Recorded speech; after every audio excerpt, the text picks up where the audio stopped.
I think it's a very, very serious matter, and being a criminal lawyer for now over 3 decades, I have seen how 498A has been misused by our own people, legal fraternity, the police machinery, the disgruntled ladies, those who have filed all these cases. I have seen it from my own eyes in the last three decades. But this incident has actually triggered the controversy and has brought the issue before everybody in the country. I think this issue now should be taken very, very seriously because 498A misuse should be curbed because it has an impact on the social fabric of our society. There are false allegations which are not only filed against the husband, the word used is relative. So even against the father-in-law, mother-in-law, sister-in-law, brother-in-laws, the jijas of the family, they are also implicated in these kind of cases, and most of them are false. I'm not saying genuine cases are not there. There are genuine cases which should be looked into. But majority of them which we see are filed for the purposes of, persuading the husband to settle the matter, give some money.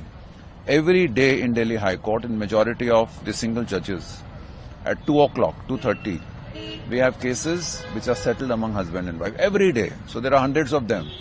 Why they are being settled? Because the money is being paid. So this has become a tool for extorting money. And unfortunately, I have not seen even a single case where misuse has happened and police has taken action against the lady. Not even one. We have a provision in IPC that you file a false complaint, you tell a cop to, investigate, arrest someone, then action is taken against them. Not even a single case we see where action is taken. No preliminary inquiries are being conducted.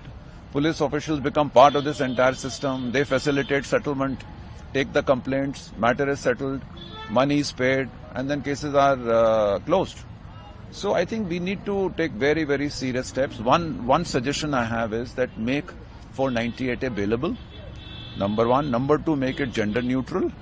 That if wife has harassed the husband, husband should also have a right to file a complaint. And number three is,